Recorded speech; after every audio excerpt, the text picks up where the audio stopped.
I go to college at Oklahoma State University on the equestrian team. I started that journey about freshman year of high school. I started deciding that this is what I really wanted to do, is keep riding in college and go the Division I route. And so I'd reach out to colleges via email, and then I started doing camps with them. Come sophomore year, going into junior year that summer, coaches can start talking to you. And so I did a camp with OSU, and I fell in love with the campus and the coaches and just their whole dynamic. And so I ended up going on official visit and committing my junior year. Kind of spent my junior year just really excited about that. And then senior year came along, I signed, and now I'm a freshman and I'm absolutely loving it. I'm fortunate enough to start on the team, and I've really just grown to love the family aspect of it. So I first got Thea about 3 years ago, actually, pretty close. She was only 3, and it kind of came a point where it was the right place, right time. I actually owned her mother at the time, and I still do. So it was really nice to keep the bloodline going. I really love that mare, and so she's just a spitting image of her mom, and so to be able to have a younger version, it was super exciting and is so exciting. And so when she came up for sale, it was kind of like a snatcher and run. She's a Star Spangled Whiz by She's a Shining Gun, and she definitely has the whiz in her, but I think it complements her mom's side really nicely. And I personally love it because as she's getting older, she's getting more mature and just getting better and better with age. So she was my first 3-year-old to like really ever ridden. So that was a whole learning curve. And then I brought her back home to Washington, her 4-year-old year in my senior year of high school and junior year of high school, to just really spend a lot of time on her before I went to college. And I was riding her 6 days a week just by myself, and we kind of grew a lot as a team in that time. And it's been the best few years, honestly, that I could ask for with her.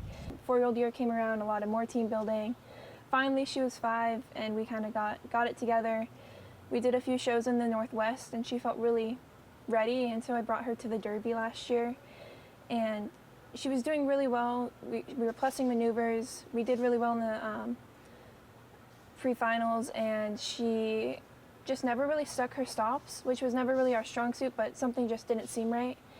And so when we got to finals, she was really tired, and I was kind of all just kind of going to tiredness. And by the end of the run, she started shaking, like in her back legs, you could tell in the video. And we kind of knew something wasn't right, but she had a 30-hour drive back home, so we kind of had to get her home and then let her rest. And so she had about a month off by the time we got home before we realized something like wasn't right with her. My family and I were like, oh, she's just tired, it was a really long trip, very long month for her. We gave her the time off that she needed, and in that first week back, my dad took her out to Lunger for me because I was gone on a trip, and she got tied up, so she pretty much planted all 4 feet in the ground and started shaking and wouldn't walk forward, wouldn't back up, wouldn't do anything, just very not herself. And something was physically very wrong with her, and you could also tell by her personality a little bit. And so at that point, my dad took her to the vet, and like I said, I was gone on a trip, unfortunately, without cell service, so that was a hard to come back to, is her being sick. So that was kind of an emotional roller coaster.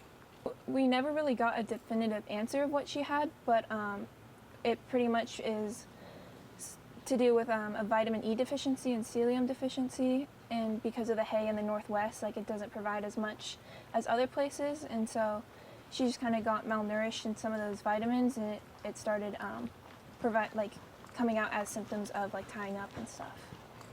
So we had to supplement her with all the things and get her back to health, and it took a solid few months to get her back.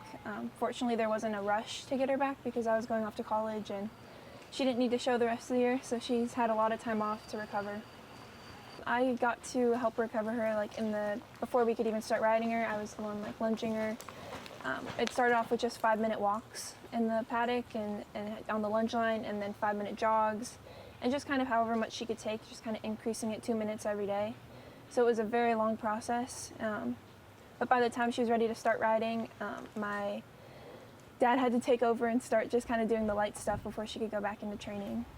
It's so much fun to be able to see how far she's come in this year. She's grown a lot mentally. I think it was kind of traumatizing for her a little bit. It's not easy to go out there and be sick, and she kind of associated that with the show pen. but she came back so strong for this show, and I could not be happier with her. And I really look forward to the Derby this year now that she's healthy.